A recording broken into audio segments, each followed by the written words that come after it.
alegría que sentimos todos de tenerlos de nuevo entre nosotros con la salud recuperada.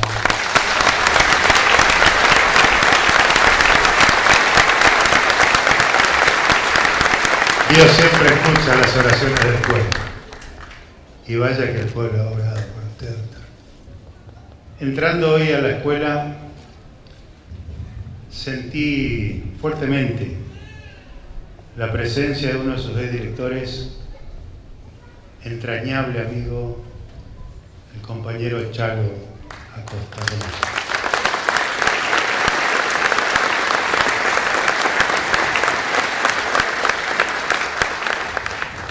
Que tuvo la dicha, primero, de ser director de la escuela, y segundo, de traer la noticia en la cual el gobernador había ordenado la reconstrucción total y ampliación de esta escuela. Él trajo la noticia con profunda alegría. Y fue a fines del 2010, así que fue prácticamente uno de sus últimos actos, porque después su cuerpo ya no resistió continuar dándose, donándose por sus ideales y por este modelo, como lo hizo en su militancia de toda su vida. Pero también quiero destacar que por gracia de Dios tenemos la presencia de uno de sus directores también, el señor Joffre, padre de uno de nuestros ministros y que nos acompaña hoy en este acto.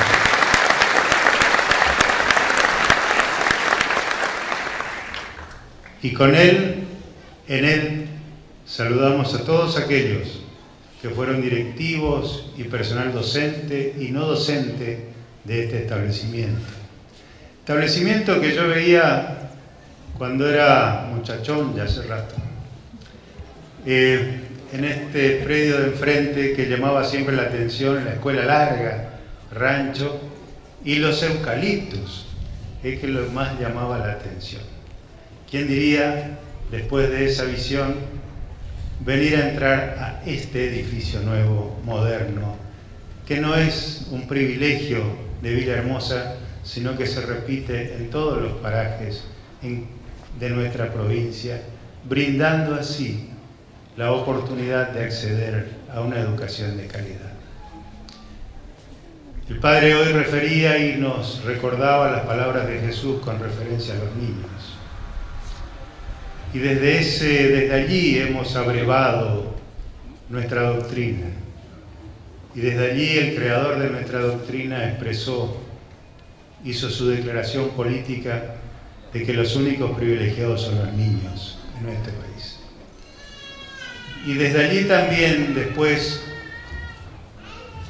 fueron consagrados en una reunión internacional los derechos del niño, niña y adolescente, que después tuvieron fuerza y tienen fuerza constitucional, ya que estos tratados internacionales fueron incorporados a nuestra Constitución nacional y provincial. De allí que ese derecho de los niños incluye como un derecho fundamental el derecho a la educación.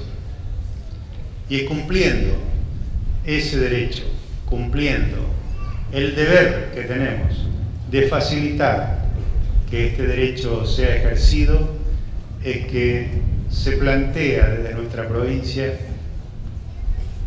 el concepto de calidad educativa. El gobierno del doctor Infran ha planteado que la calidad educativa tiene dimensiones.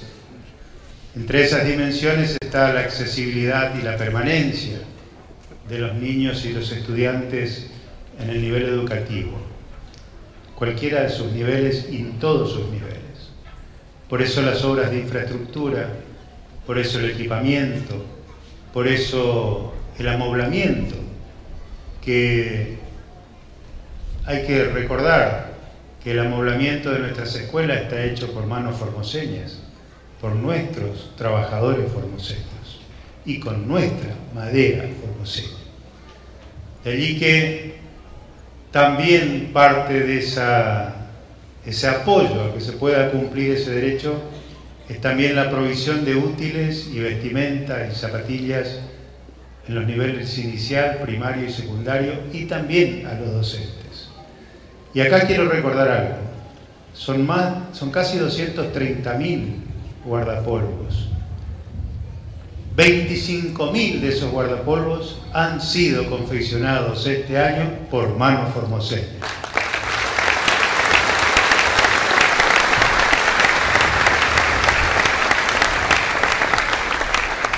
Y a esas escuelas y a esa labor hoy se puede llegar gracias a todas las obras de infraestructura vial que se han desarrollado en todos estos años en nuestra provincia.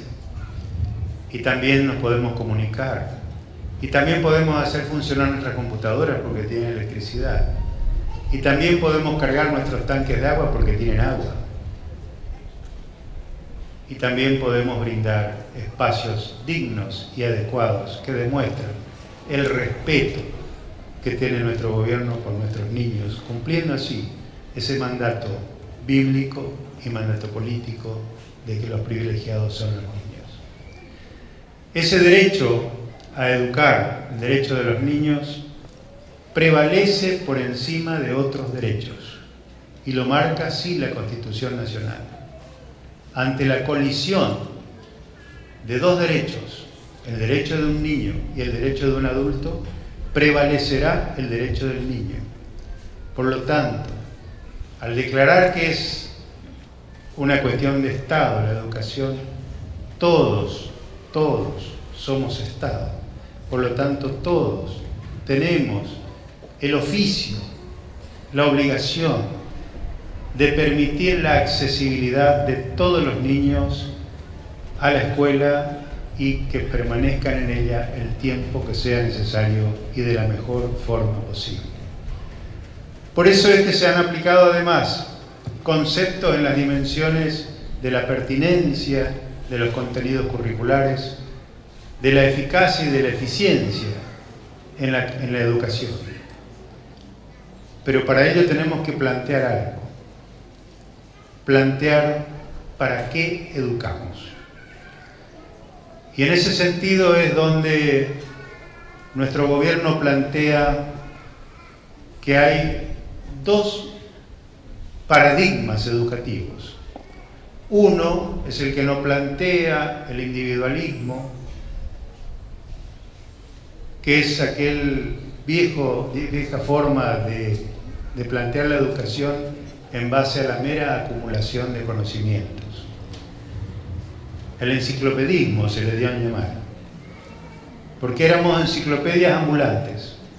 Pero ¿quiénes eran enciclopedias ambulantes? Aquellos que tenían la capacidad de la retentiva, de poder memorizar los conceptos.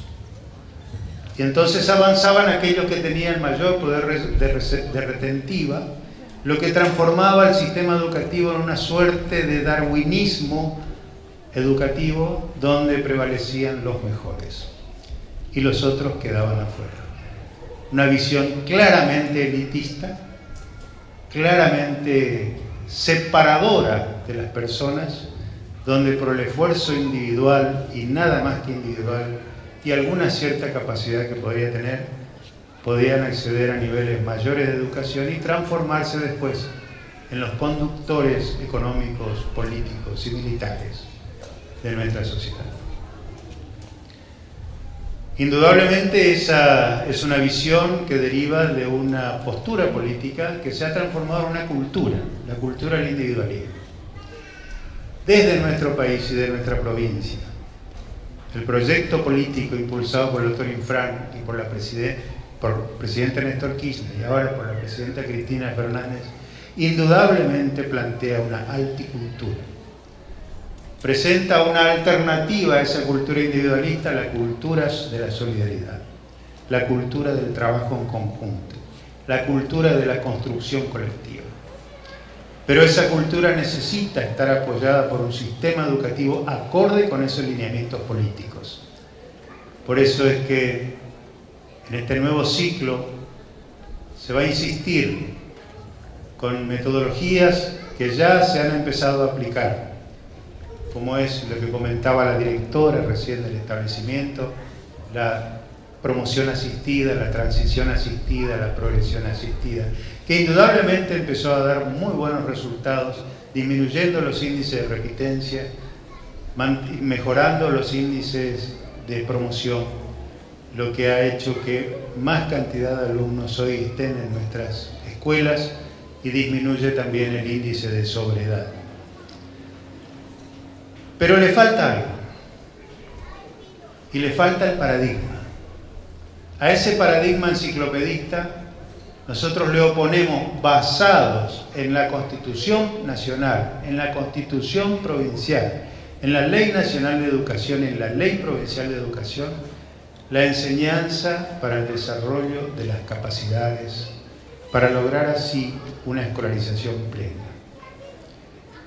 El desarrollo de capacidades es todo un paradigma, porque necesitamos capacidades primordiales para seguir avanzando en la calidad. Esas capacidades primordiales primero son la capacidad lectora, la comprensión lectora, entender lo que leemos. Después la expresión escrita y oral y con todos los otros medios de comunicación. Al comprender lo que leemos nos creamos una idea. Esa idea la tenemos que saber comunicar a los demás. Y tenemos que saber comprender lo que los demás también nos quieren expresar a nosotros para compartir la idea y formar la idea colectiva.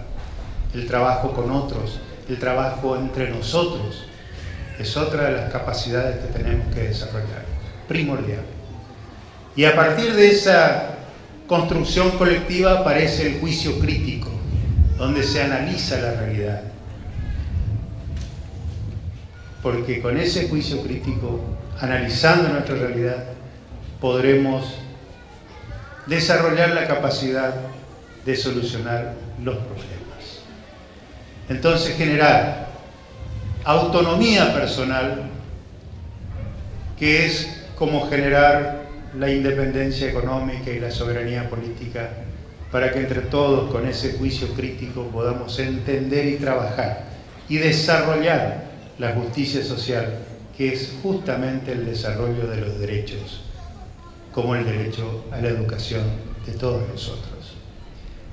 Ese paradigma educativo es el que el Instituto Pedagógico Provincial y todos los estamentos del Ministerio de Cultura y Educación coordinadamente ya están trabajando para que podamos trabajar todos juntos en esta línea, en este paradigma educativo que entendemos que es un paradigma liberador. Y qué bueno que hoy estemos hablando de esto cuando ayer festejábamos los 200 años de la creación de la bandera nacional. Porque esa bandera nacional marcó el símbolo de nuestra liberación. Y la educación, al ser el rostro de la justicia social, también es el símbolo de la liberación. Si no profundizamos nuestros contenidos curriculares en función de nuestra realidad particular y en función de tratar de solucionar todos los problemas que aún tenemos como comunidad, esa educación no tiene sentido. La educación es mirar la vida, mirar nuestra vida y a partir de allí educar para la vida, para nuestra vida. Ese es el sentido político de la educación planteada por el modelo formoseño impulsado por el doctor Infran. Mirar lo que tenemos. Nuestros tiempos han cambiado. Nuestra realidad es diferente, compleja. Pero tenemos que saber analizarla, tenemos que saber verla para poder dar las respuestas pedagógicas que nuestros niños y nuestra comunidad necesitan. Todo eso está enmarcado en un proyecto y ese proyecto se va desarrollando día a día, tiempo a tiempo. Pero necesitamos el concurso de todos. Si la comunidad no participa, nada se puede hacer ni nada será durable. Por eso es que con estos auspicios tan importantes, con estos signos tan importantes, como recordar a los amigos que se han ido, como recordar a los amigos que están, como recuperar a nuestros amigos, como volver a fortalecer nuestros lazos de afecto y dándole la bienvenida a nuestros niños del jardín, del nivel inicial de Tincia, y a nuestros niños de primer grado, es que tenemos el placer y con la ayuda de Dios inaugurar el ciclo lectivo en todos los niveles del año 2012. Que Dios nos bendiga a todos. Muchas gracias.